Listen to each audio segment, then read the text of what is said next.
Bem, eu sou Cadu, como eu tinha dito para vocês. Eu faço parte de um coletivo em São Paulo chamado A Revolta da Lâmpada. A Revolta da Lâmpada ela surge com o viés do corpo livre, né? Nós entendemos que todos nós, independente da condição, independente da orientação sexual, do gênero, nós temos uma célula que é oprimida, que é o nosso corpo, né? Nós não somos tão livres quanto a gente pensa para ser e estar como nós queremos. E é em cima dessa luta que o coletivo se constrói, né? Então nós temos pessoas LGBTs, mulheres, pessoas vivendo com HIV, pessoas em várias condições que juntas, com esse denominador comum que é o corpo, a gente vai fazer as manifestações e começar a pensar maneiras de criar talvez mais do que uma resistência, né? A gente cria, antes da resistência vem uma consciência. A gente busca essa consciência do pleno direito ao nosso corpo, do pleno direito a ocupar os espaços, né?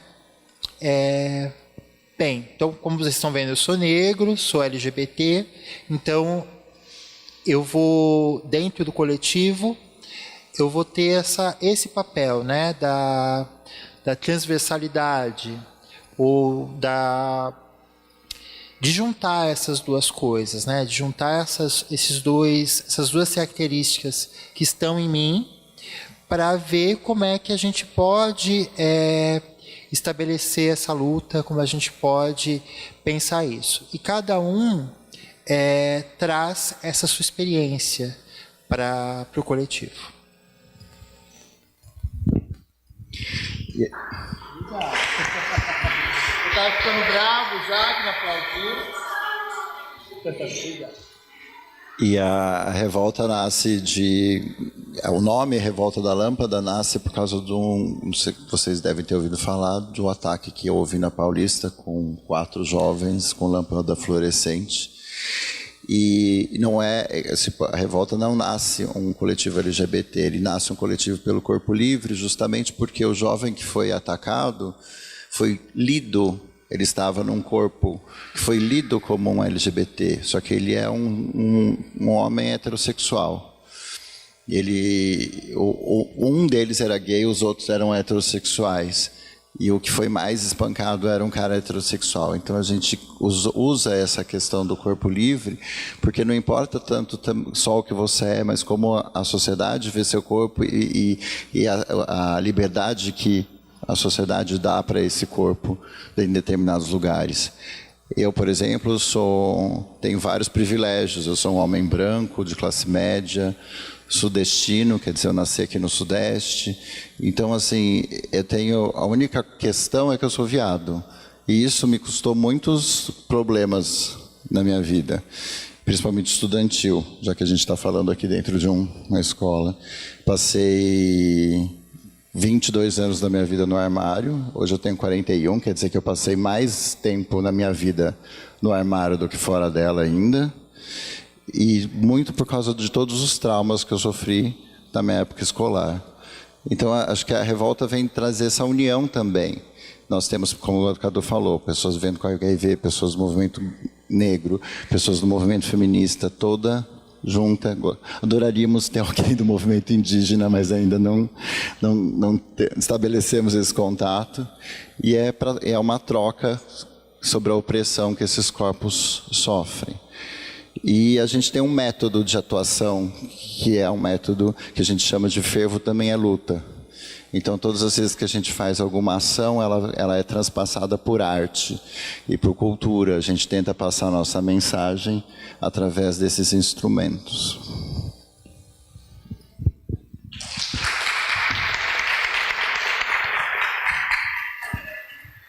Oi, gente, eu sou o André. E há pouco eu estava falando como a gente ia dizer dos bafos que a gente faz em São Paulo com a Revolta da Lâmpada. O Luiz falou muito bem, assim, a gente trabalha com essa máxima do fervo também a luta. Quando eu entrei na Revolta da Lâmpada, eu tive um pouco de dificuldade de entender o que é que isso significava na prática. E basicamente assim, a gente tem que encarar o fervo, ou seja, a festa de rua, a festa, os desfiles. A referência que eu acho que a maioria das pessoas tem primeiro na cabeça é a parada LGBT, né, de São Paulo, que é a maior do mundo. E muita gente acha que aquilo dali é só o fervo, de fato. Aquilo dali começa como luta, na verdade, né? O fato desses corpos, que a gente estava falando há pouco, os corpos que são dissidentes, né? Os corpos LGBT, os corpos negros, os corpos obesos, os corpos que envelhecem, todo tipo de corpo que você... As pessoas com deficiência, por exemplo, quando essas pessoas estão juntas na rua, né? Elas estão impondo esse corpo ao resto da sociedade, dizendo que existem. E que, já que existem, tem que ser considerados em todas as instâncias da sociedade. Então, quando a gente está na rua, coloca um carro de som, como a gente faz todo ano. Esse ano, talvez não aconteça por várias razões diferentes, mas uma delas, e a principal, é o tipo de opressão que a gente tem sofrendo sistematicamente pelo Estado, que vai desde não conseguir licença para sair com um carro até ser multado, como a gente está agora por causa de um desfile do ano passado. Eu estou falando disso porque isso são níveis de repressão que a gente vai sofrendo, de opressão, que acabam refletindo, no final de tudo, num corpo, né? Quando a gente coloca esse carro de som na rua e a gente coloca artistas LGBT que normalmente não têm visibilidade ou que estão ali lutando para fazer a cena deles e delas todo santo dia e a gente coloca essas pessoas para falar sobre problemas, dificuldades, opressões que sofrem em cima de um carro de som na Avenida Paulista, com cerca de 1.500, 2.000 pessoas seguindo a gente, fazendo do fervo luta ao mesmo tempo, alternando música, alternando performance artística e alternando falas.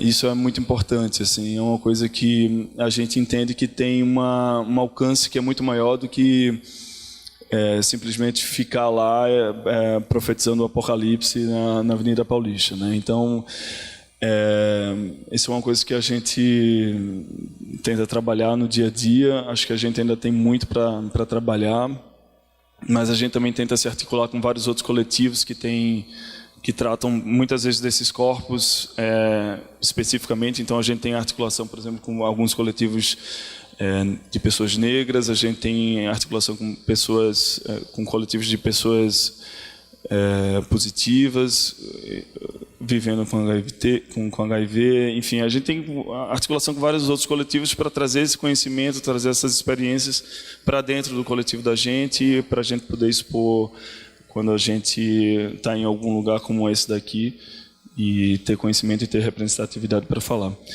É mais ou menos isso. Eu não sei agora como é que a coisa acontece. Se a gente... Luciano, você quer dar uma palavra, saber como a gente articula a partir daqui?